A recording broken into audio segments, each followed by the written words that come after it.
What's good? What's good, everybody? Welcome back to another episode of the Urban Platform Speaks. Make sure to like and subscribe as you tune into the channel and check out the content.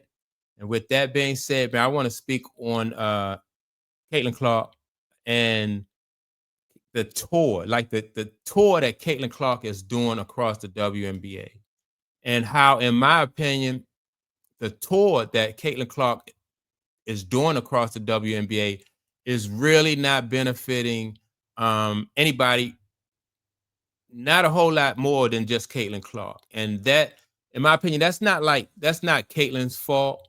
That, like, she is basically the only one. Her and her team are the only ones who benefit from her tour across the WNBA. And so that's why I say that Caitlin Clark is like the Taylor Swift of the WNBA. Like when Taylor Swift go to a city and she do a concert, that's good for Taylor Swift. But if you're somebody else, you're a performer, that concert don't have anything to do with anybody else but Taylor Swift. She gonna make all the money, she gonna get all the accolades, and and that's it. Then she'll move on to the next town. And so when Caitlin Clark play against, like, when she play against the Sparks, that's good for the Sparks for that game. That, like, their ratings will go up because Caitlin Clark fan base and diehard basketball fans, people who want to see great basketball, they're gonna follow Caitlin Clark. And so it is what it is. Now, once Caitlin Clark leaves your stadium and she leaves your venue, and then you say, for instance, you play against the Mystics or something, then your ratings, and your attendance go back down. So the WNBA, in my opinion, like, are caught like in a dilemma. Like, how do they continue to raise the league and benefit from Caitlin Clark's, like, all the excitement and the presence? Like, you have to have Caitlin Clark play in every city, um, every night, in order for the WNBA to be successful, or even at least get out of the red. And that's not possible. It's not going to happen. So basically, what you have is a situation where Caitlin Clark is just touring across the WNBA, um, and generating some income while she's there. But when she leaves, it's back to business as usual. you know um so I don't know how the WNBA is going to, they got to find a way to market like the whole league, and create like some other rivalries outside of Caitlin Clark. Last year I think they said that the WNBA still lost like $40 million. And that's a lot of money when you're trying to grow a league.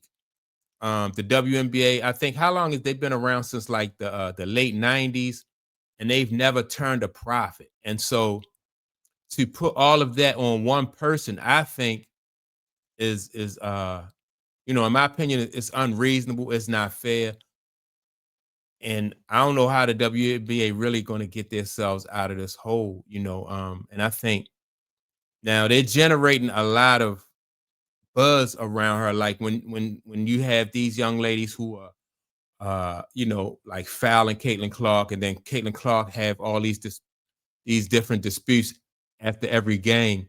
I think that the WNBA is generating a lot of buzz and a lot of interest for that, and so they're capitalizing on that. And so they're going to allow that kind of play. In my opinion, they're going to allow that kind of play to go on for a while because the WNBA, they benefit from that, and they gotta find ways, like I said, to make up that revenue for when she's not playing in any of us, these other cities, because that's the only time they probably, their attendance is what they would like it to be. Um, and I don't know how they correct it. I really don't. Um, I think you would probably have to have, like I said, in a previous video, you probably have to have like a Caitlin Clark on every team. Or basically what you would have to do is, like, to the WNBA, in my opinion, they need to develop other rivalries. I think you have um, like Asia Wilson, Brianna Stewart. Then you have um, what's the young lady, Collier, for the Lynx. And so you got talent out there. And I think the WNBA, in my opinion, is just not doing enough to uh to really to showcase this other talent that's out there. So Kayla Clark she's bringing the eyes to the league. And so I think the WNBA should take this opportunity that she's bringing her eyes to the league and just have other rivalries. Nafisa Collier, have her go up against, um, what's the other young lady? Asia Wilson, those two guys, and have her go up against, uh, uh, what's the other young lady? I just said her name. Brianna Stewart. They have to this, and I would hate to see for the WNBA to like miss this window of opportunity for them to grow and not maximize this. Right now, I think for the WNBA, if they don't grow during this stretch right here, then I don't know like how you'll be able to save the WNBA. I don't, because you have a young lady who's bringing so much attention, so many eyes, and I know that, like, okay, and I hear a lot of people, even in the chat, when I'm talking to people, in the chat, or people leave messages and stuff, just say, I'm just not interested in basketball unless Caitlin Clark is playing. And I'm like, that's something that the WNBA has to work towards changing. They gotta have people be interested in the WNBA when, not just when Caitlin is playing, but like when other people are playing. And I don't know, it's gonna be tough for them to do that, because, and I realized that, right, when Caitlin Clark, she left, or she didn't leave, but she got hurt and she missed a few games. Attendance went down like 50% or better. And then as soon as she come back, attendance shoot back through the roof. And so, on one hand, that was good, to let people know like her worth and what Caitlin Clark brings to the table. But on the other hand, it was like, we need Caitlin Clark. Like what do we do if Caitlin Clark is not there? And so the WNBA still had the same problem that they had before Caitlin Clark came to the league.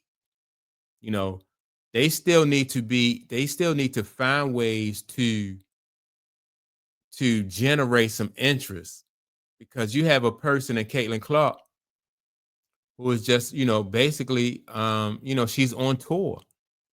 It's really, for as long as Caitlin Clark play in the league, then I guess, they'll have interest, and hopefully they'll be able to, the league will still grow while she's there. But this not looking good, in my opinion. It's really not looking good.